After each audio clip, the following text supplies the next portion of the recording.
What's up, everybody? Checking this video out that I'm doing. It's Tuesday.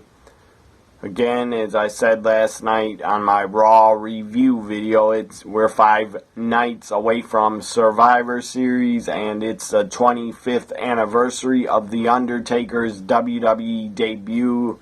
At the time, it was WWF, so I guess you can call it Undertaker's WWF debut if you want to also, but they're WWE now. Everybody knows that. This video is my Undertaker week. I'll be making, I think, 3 more videos about The Undertaker, and I got some plans written down for 3 more videos about The Undertaker. Some of his favorite matches that are some of my favorite matches of his. I will make a list, and then the other video I'm doing on The Undertaker is his greatest rivalries and his greatest opponents and feuds. This video is the 25 years of The Undertaker. I'll be talking mostly about his career highlights, his championship wins, and stuff like that, and some of his most memorable feuds, and his loyalty to Vince and the WWE. That's what I'll be talking about in this 25 years of Undertaker video. Hope you enjoy it. And if you don't have to watch the whole thing. I won't be offended. Just please check out at least 5 minutes if you can. So, Undertaker debuted in November 1990 everybody knows, at Survivor Series 1990. He dominated the other team. Dusty Rhodes, I believe, was a team captain. He dominated his team, basically owned them, eliminated, I think, every one of them, or all 4 of them at least. He dominated. He tombstone Coco Beware, took him out, took out Jim Neidhart, took out Bret Hart, I believe, and took out the legend, the American Dream, Dusty Rhodes. So the Taker wins his debut and his pay-per-view debut also. And he looked great. His character was epic. When Ted DiBiase announced, "Here is my mystery partner, I give you The Undertaker," and then the organ music hit, and that gimmick, how Undertaker looked, his costume, his wrestling gear, it was epic. It was ahead of its time character, just a great character, and nobody, in my opinion, could have played the Undertaker character better than Mark Calloway, The Undertaker. Nobody could have played that character better, and if anybody would have played the Undertaker character, it probably would have failed. And it went to had a 25-year-long run that it has had.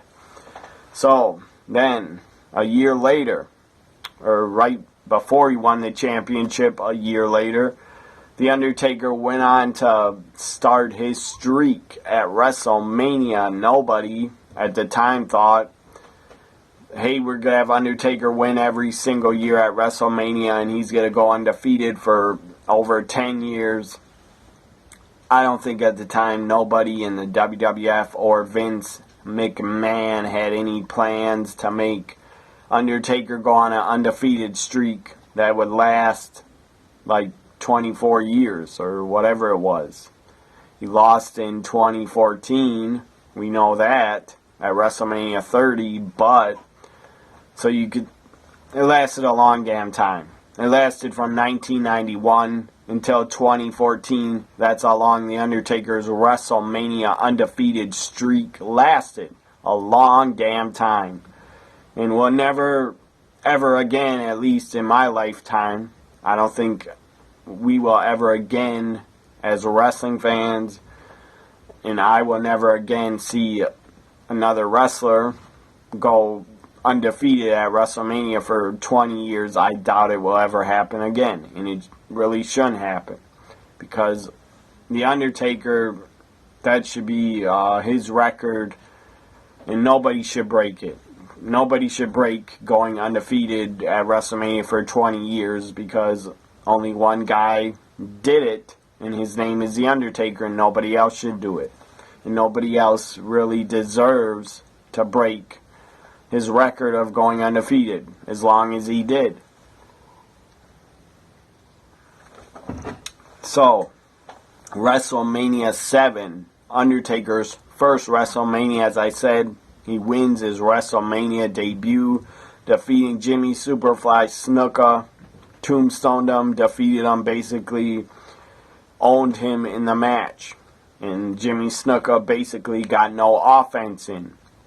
And the Undertaker character at the time was just, it was groundbreaking because he wouldn't sell really for anybody. I mean, if his opponent got any offense in, he still would not sell, and he would keep coming and walking at them, or walking towards them, coming at them like he couldn't feel pain. It was like he was dead, and his character kind of was dead. He was the dead man. Anyways, you couldn't kill him, you couldn't hurt him really, because that was just his character, and it worked for him. It really, really worked. Whoever told Undertaker, if it was Vince McMahon's idea, I don't know, but whoever told him, we want you to look unstoppable and unhurtable, so don't sell and just keep coming at your opponent like you're unstoppable. It was like Undertaker was like a living Michael Myers or Jason Voorhees in the ring. He wouldn't die. He just kept coming at his opponents, and when he would get knocked down off his feet, he would usually sit up, and that was awesome too when he would do that. And all the little kids in the crowd at the time, the WWF in 1991 and 90 and even 92 and 93, and a lot of the 90s, the WWF had a lot of kids as their fans. Basically, they were a kid-friendly product. And a lot of the kids, when they saw Undertaker come out, he frightened them to death. A lot of their faces looked scared to death, and I don't blame them. When I first saw Undertaker, I was 7 years old. And I'm the same age as WrestleMania, if any of you want to know. There you go. So when WrestleMania 32 comes around, that's how old I am. Anyways, Undertaker, I was 7 years old when I first saw him, and I was frightened of him. I mean, he just had that presence to scare little kids because he was larger than life, and he looked like he was freaking dead. How they did his makeup, and his face was basically like white with probably a makeup on him, but he looked like a dead guy. He looked like a walking zombie almost. So Undertaker was frightening, and that was great because that was part of his gimmick and that was part of his character.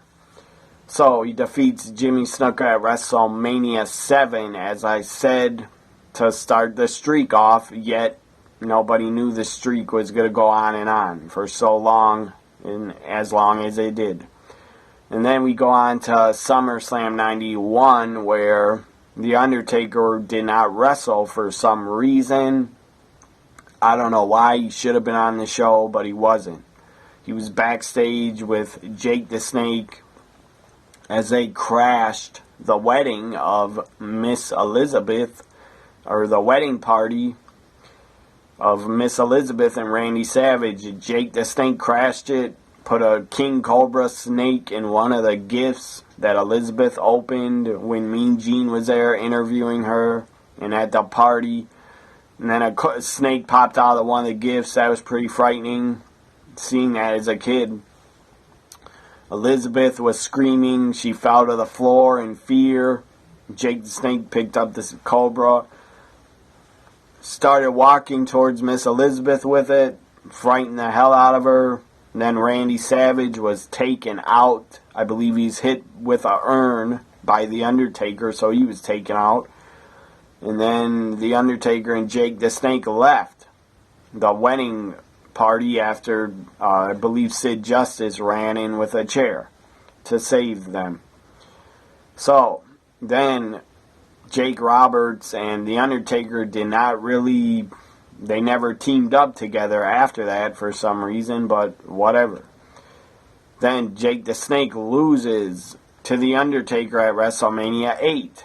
And I'm not going to go on and talk about every single Undertaker victory at WrestleMania, because then I'd be here for 5 hours. But before SummerSlam 91, I forgot to talk about the feud he started with the Ultimate Warrior. They had a short feud and a short, very, very short run working together. I think it started in April 91. Anyways, Paul Bearer started managing The Undertaker, and I believe came into the WWF in January 91 or sometime around there, and started managing The Undertaker and took over for Brother Love. Thank God, because Brother Love did not fit at all, did not fit with The Undertaker character. So I don't know why they even put Brother Love with The Undertaker in the first place. That was dumb as hell. And thank God they hired Paul Bearer, and they made him play that character and be with The Undertaker, because they worked super well together. I'm sure they were friends off WWE TV. I'm sure they were good friends and they respected each other. And I'm sure Undertaker was real upset and took Paul Bearer's death really hard, and I'm sure he did, because Paul Bearer probably really helped out The Undertaker and gave him a lot of advice about being in the wrestling business. So, Paul Bearer has a funeral parlor. They gave him a show. It was called The Funeral Parlor, where it was basically an interview show like back then you had the Barber Shop that Brutus Beefcake hosted, which I hated. I was never ever a fan of Brutus Beefcake. I think he sucked.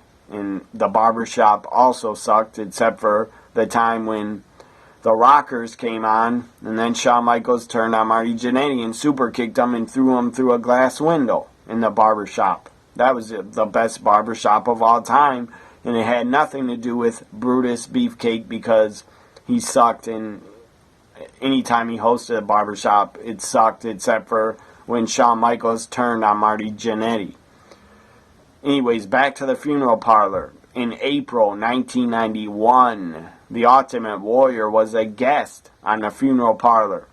And Paul Bearer was basically talking down to him and said, you're going to get destroyed and The Undertaker is going to take your soul and beat the hell out of you and all that. And then Warrior started yelling on the microphone like he used to always do, and most of the time he sounded like an idiot and you didn't know what the hell he was saying. So he started yelling back at Paul Bearer, and then The Undertaker comes out of a casket and then starts beating down the Warrior. And I really remember this because I just watched it today on the WWE Network on The Funeral Parlor, where the Ultimate Warrior was a guest. Check it out on the network if you have the network. It's under the Undertaker Week. It's under all the Undertaker Week shows you can watch. It's about 9 or 10 minutes long. Anyways, Undertaker beats down Warrior, puts him in the casket, locks, and then Paul Bearer locks the casket with some type of tool. He went like this, twisted the tool, and it locked the casket. Then you had WWF officials come out. Blackjack Mulligan, Tony Gurria, this other dude, I forgot his name. He came out. I think a referee, one of the Hebner brothers, came out.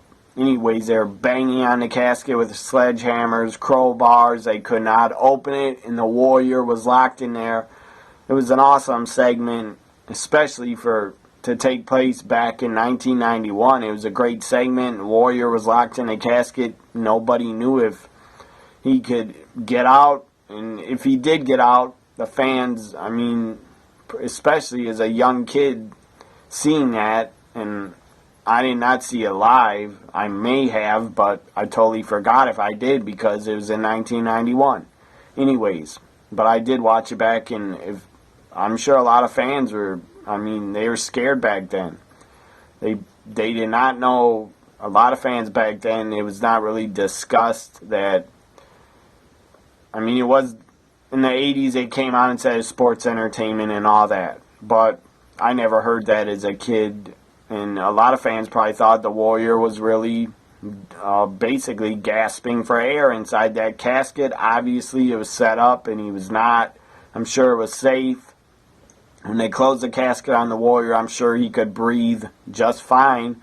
But as fans back then, a lot of fans and me, we probably thought Warrior was in there dead and the Undertaker killed him. So that was pretty frightening. And it helped the Undertaker character a lot because it was like the guy was an unstoppable killer that beat you up and then throw you in a casket and lock you in it. And that would be damn frightening if anybody ever threw you in a casket and you couldn't get out. That'd be fucking frightening as hell, and I would start going crazy because I'm pretty claustrophobic. So I wouldn't like being locked in a casket and not being able to get out. Anyways, then they hook up a drill, start drilling into the casket, and then they finally open it, and the Warrior's in there passed out. He looks dead, like the guy passed away. And then this official does looks like mouth to mouth on the Warrior, starts pumping his chest, doing CPR, and then the Warrior starts breathing and wakes up. That was a great segment that WWF did. And then I believe in January or February or sometime in 91, the Warrior wrestled the Undertaker for the first time at Madison Square Garden. They had a body bag match. And I believe this body bag match is on one of the Undertaker's DVDs that came out recently, or came out a couple years ago. Anyways, it's a Warrior against the Undertaker in a body bag match. And as I said, the Warrior and the Undertaker's feud never lasted long. They didn't wrestle much, but the segment on the funeral parlor was probably the best part of their feud. Their matches weren't really good, but it was pretty cool to see Warrior take on Undertaker, at least in that one match that I've seen of them, in a body bag match. Also on a Coliseum home video, I think in 91 or 92, called Rampage. I think it's called Rampage 91, I think. The Warrior teamed up with, I can't remember who, but the Ultimate Warrior teamed up and they took on the Undertaker in Papa Shango. So then that's another match where the Warrior was across the ring from the Undertaker, but it was in a tag match. So I guess I've only seen two matches with the Undertaker and the Ultimate Warrior involved in against each other. And then their feud ended real quick, and then a year later, after the Undertaker debuted at Survivor Series 90, a year later, the Undertaker does basically the unthinkable and defeats Hulk Hogan and wins a championship. That is pretty shocking because I never expected Hulk Hogan to lose, and he did. And a lot of fans were shocked also. And Ric Flair did interfere and put a chair in the ring, so Undertaker tombstoned Hogan on a chair. Basically, Ric Flair screwed Hogan out of the title, but the Undertaker would have won it anyways, because Vince wanted that character to get over and to push him, so he got the title.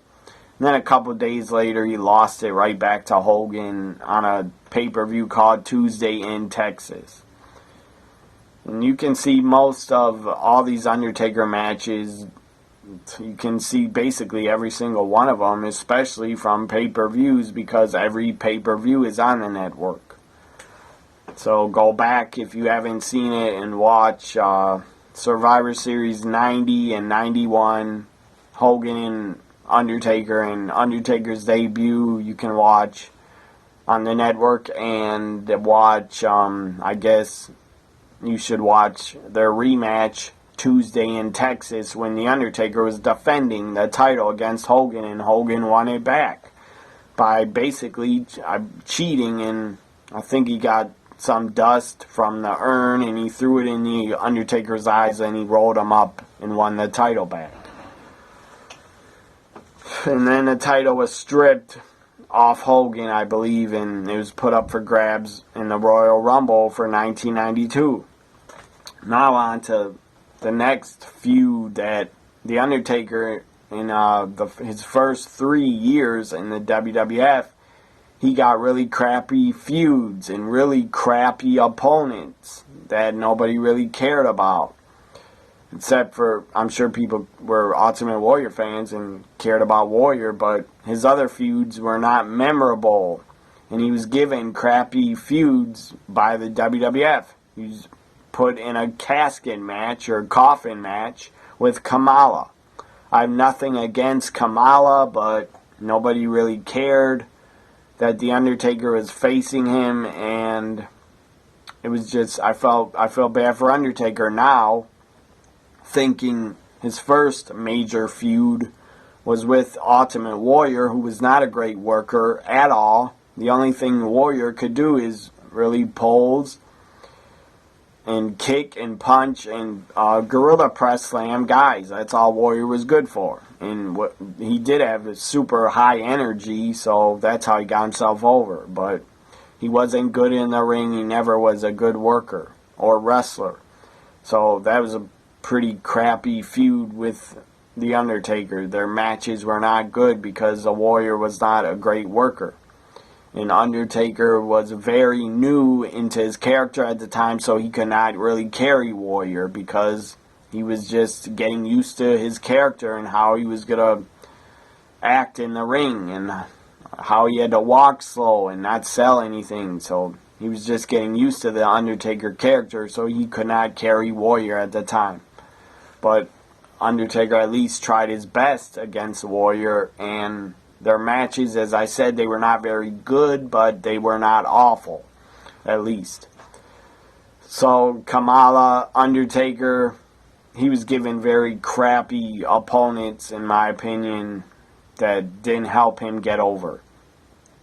Of course, he defeats Kamala, and they worked at SummerSlam 92, and then they worked again at Survivor Series 92 in a coffin match, and The Undertaker is babyface at this time. He turned babyface by WrestleMania 8. The Undertaker was a babyface and was getting cheered a lot when he went against Jake Roberts. On to 1993. And his third crappy opponent and feud he was given, it was The Undertaker, to try to pull something out of and pull a good match out of Giant Gonzalez, which was impossible. He tried, but the matches were god-awful. At WrestleMania 9, it was god-awful, but The Undertaker tried his best to make Giant Gonzalez look okay in there. And he did look okay only because The Undertaker was in there with him. In SummerSlam 93, Giant Gonzalez and Undertaker had another match. It wasn't very good, but people only cared about it because The Undertaker was in it. Again, Warrior, Kamala, Giant Gonzalez. My point is, in The Undertaker's first 3 years in the company, he was given very crappy feuds and opponents and really given nothing worthwhile. Put nothing to main event level. The Undertaker was not in the main events of any pay-per-views really at all until 96 or 95. I think 95... he was in a casket match with King Mabel. It wasn't even the main event, but I guess could have been a co-main event at the December 95 In Your House. because I know Bret Hart and British Bulldog was the main event of that pay-per-view. So The Undertaker he did main event Royal Rumble 96 against Bret Hart for the title. And everybody knew The Undertaker was a main event talent, but he wasn't put in main events until 96, really, on pay-per-views. Now I'm going to talk about his feud, some of his best feuds and matches, and most memorable that I remember. In 96, his feud with Mankind, a.k.a. Mick Foley. They had a great feud, great rivalry. Mick Foley came in as a Mankind character, a great character. He played it super well and got it over. He attacked Undertaker on a Raw right after WrestleMania 12, beat the hell out of The Undertaker, dove off the ring apron, did his elbow on The Undertaker on the floor. Then they worked at the King of the Ring 96, which I was there live to see it. It was great. Great match. Then they worked at SummerSlam and had an epic first ever Boiler Room Brawl match.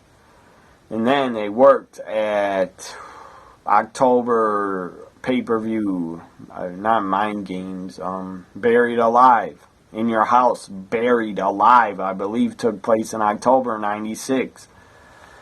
They had a Buried Alive match because that was the name of the pay-per-view. In Your House, Buried Alive. So, of course, Undertaker and Mankind have this was their third match on pay-per-view, one-on-one. It was a first ever Buried Alive match. Great gimmick match, first ever. It was entertaining as hell, and it was a pretty good match. Great street fight before they went to the grave. It was a great brawl in the crowd, outside the ring. Great fight. And great match. So, Mankind and Undertaker, they probably had the feud of the year. Definitely in the WWF. I'm not talking about WCW, but Mankind and Undertaker, in my opinion, they had the feud of the year in 96. And before The Undertaker became The Undertaker and went to the WWF, he was in WCW for a couple months, probably from February 19, I think February 1990 is when I first saw The Undertaker, when he was in a tag team with Dan Spivey. And they were called the New Skyscrapers. They were managed, actually, by Teddy Long, former SmackDown general manager. So The Undertaker was one of the Skyscrapers in a tag team in WCW. And then he broke away from the tag team, became a singles wrestler. And at Capital Combat 90, WCW's pay-per-view in May, The Undertaker was singles star. Or not a star, but he was a singles wrestler now. He actually took on Johnny Ace and beat the hell out of him. John Laurinaitis, for you people that don't know who Johnny Ace is. He was, I believe, also the general manager of Raw during the People Power era and that crap. That annoying crap. Anyways, he beat the hell out of Johnny Ace. And then he got Paul Heyman as his manager, and The Undertaker went up against Lex Luger for the U.S. title and lost. So he got pushed a little bit in WCW as a singles wrestler, and when he had Paul Heyman as his manager, I mean, you could tell The Undertaker had a ton of potential, and you could tell the guy was a great athlete when he was in WCW, but WCW and the dumbass motherfuckers that were in power, most notably Jim Herd and probably the booker Ole Anderson, they saw absolutely nothing in The Undertaker, and they saw no money in him. They didn't see him as a future star or a future draw, and maybe they were right at the time, because The Undertaker just had a pretty generic gimmick. I think he was called Mean Mark.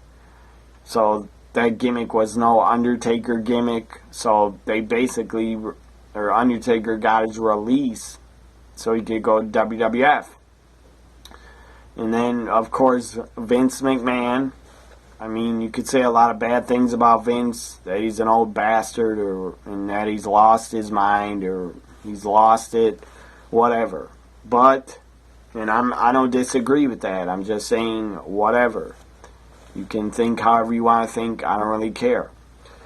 Vince was pretty much a genius for coming up with the Undertaker character and gimmick, and then he had Mark Calloway in mind to play that character, and that's why he hired him. He got him out of WCW and hired him to play the Undertaker character specifically. So right there, that, in my opinion, that makes Vince a genius, and he did a lot of other genius stuff before he hired the Undertaker, like creating WrestleMania and other stuff, and bringing Saturday Night's Main Event to regular television. But the Undertaker character, one of the best characters in wrestling history, in my opinion. And the people, even though they didn't see money in Undertaker in WCW, they were still fucking idiot jerk-offs to not give the Undertaker like 2 more years in WCW to see what could have happened with him. Instead, they just let him go. And I'm sure when they let him go, the people in WCW, because they're a bunch of fucking idiots that didn't know how to create any real stars, they had no stars really of their own except for Sting. And I guess you could say Lex Luger and the Steiners also. And Ric Flair. But Ric Flair was already a star back in the late 70s when he was in Mid-Atlantic Championship Wrestling in the Carolinas. Ric Flair was already a star before WCW became WCW. So WCW did not create Ric Flair. They didn't even really create Sting, because Sting was already playing that Sting gimmick in the UWF. But whatever. The only star WCW really ever created was Goldberg. Whatever.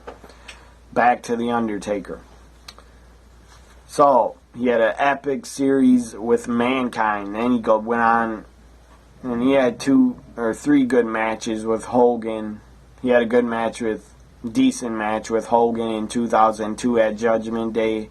And he had 2 decent matches with Hogan in 1991.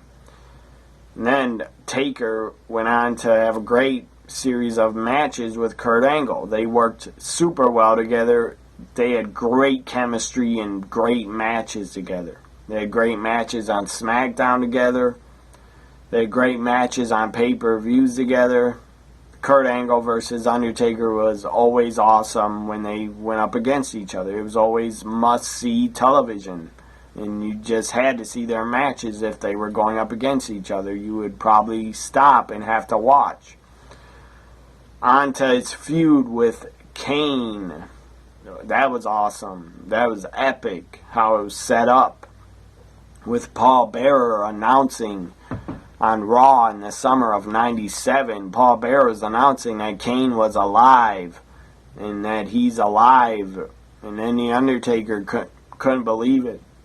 And slapped Paul Bearer and beat the hell out of him and said, you're a liar. You're lying. And then he said to Undertaker back, I'm not lying. I swear to God, Kane is alive. I think that's what Paul Bearer said, at least. I think I'm right about that. Anyways, he had an epic feud with Kane. WrestleMania 14, they had a great match. Very good match for 2 big monsters. I mean, 2 guys that are close to 7 feet tall. They had a very good match for 2 big guys, and both Kane and The Undertaker at the time were just great athletes for as big as they are. And then they have a first ever Inferno match at Unforgiven 98. That was epic. And that was very fun to watch because the flames and everything, the flames around the ring. even though it was set up and nobody was gonna get set on fire for real and get like second-degree burns. It was still very fun to watch that Inferno match, that first ever. And then they had a lot of matches in '98, and they teamed up a little bit. In '98, they took on Stone Cold in a triple threat at Breakdown, and they both pinned Stone Cold, so the title, Stone Cold lost the title. Then Taker and Kane had a tournament match at the Survivor Series '98, so they probably wrestled 3 or 4 times in '98 against each other, and they teamed up a couple times. But not that much because Kane started teaming up with Mankind. And then, of course, probably the final Undertaker-Kane match was at King of the Ring '98, Hell in a Cell. And we all know what happened in that match. It was just insanity and totally insane what happened. But it happened, and it's part of history, and nobody will ever forget that Hell in a Cell match at the King of the Ring '98. On to his feud and matches with Triple H. Or I guess I'll talk about Shawn Michaels first, because Shawn Michaels and Undertaker had a feud before. He had a feud with Triple H at WrestleManias. Shawn Michaels Undertaker at WrestleMania 25 was epic. Probably one of the top 5 WrestleMania matches of all time, in my opinion. Very good match at WrestleMania 25. Then they came back the next year, went back to back, and wrestled at WrestleMania 26. Shawn Michaels' last match, his retirement match, because he lost, so he had to retire. Great match, very good, but WrestleMania 25 was their better match. On to now the feud with Triple H. They had great matches at WrestleMania 27, I believe. They had a great match. Undertaker had to be carried out, I believe, by a cart. He couldn't walk to the back because he got so beat up and beat his body up. Or maybe his body was so beaten down he couldn't walk. I don't know. And then WrestleMania 28, I believe they're calling it an end of an era match. It was a Hell in a Cell match, and Shawn Michaels was a guest referee. And Triple H really wanted to beat the streak. And Shawn Michaels super kicked Undertaker in the match into a pedigree. I thought Undertaker might have lost in that match, but no, he did not. The streak went on. And then on to CM Punk. They had a short feud, and they wrestled before WrestleMania 29. They did work before against each other at I think Hell in a Cell 09 pay-per-view or 08. I don't remember what year, but it was at a Hell in a Cell pay-per-view. I believe CM Punk was World Heavyweight Champion on SmackDown, and Undertaker defeated him to win the World Heavyweight Championship, I believe. Undertaker is a 7-time world champion. The guy's done it all.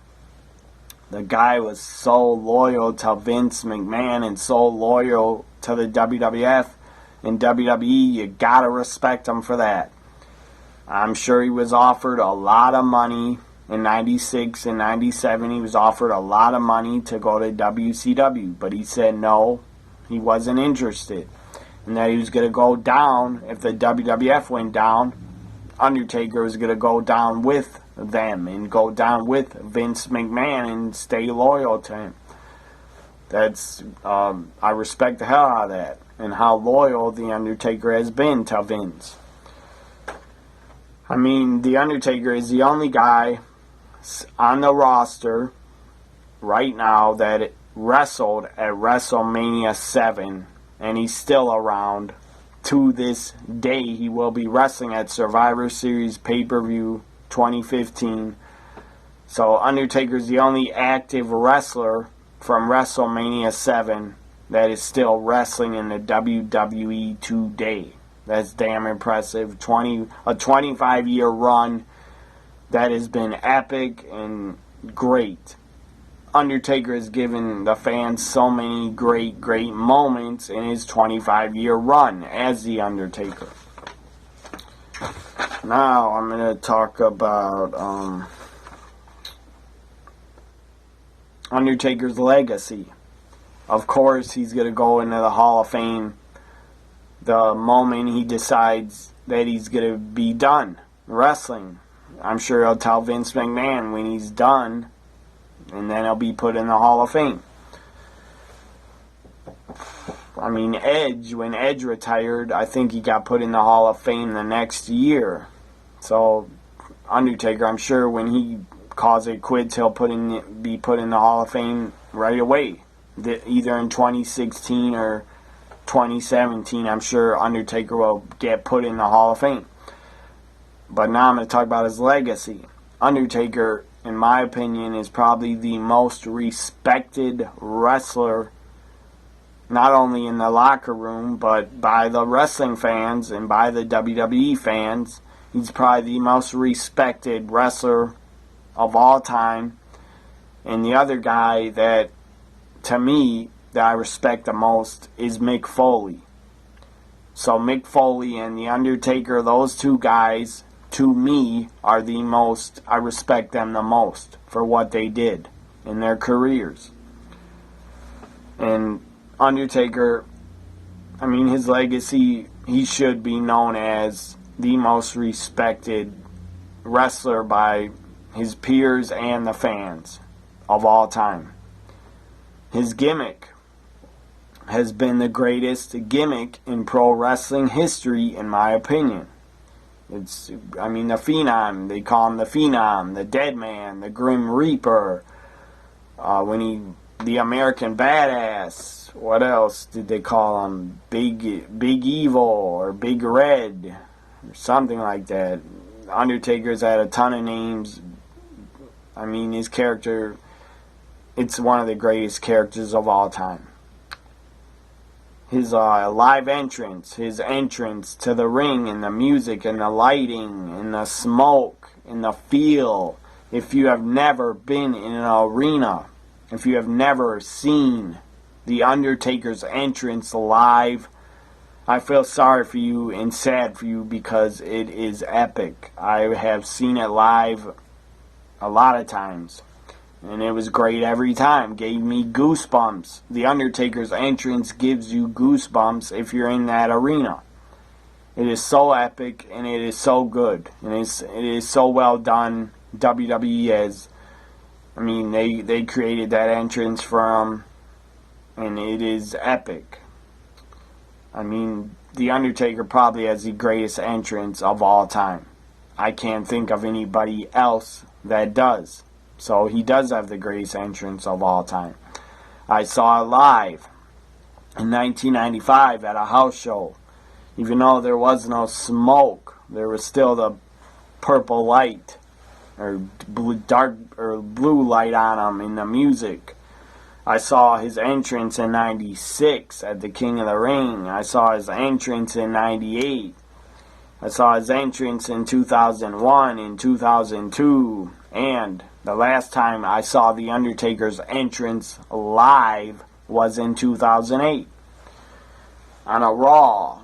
It's just, his entrance is, it's bone chilling. It will give you goosebumps. If you have ever seen his entrance live, I'm sure you got goosebumps and you loved it, because I loved it and it was great to see live, and I'm glad I got to see The Undertaker and his entrance live so many times. I guess I'm lucky that WWE comes to my city at least once or twice a year for the past probably 25 years. So, that was just, I'll take that to my grave.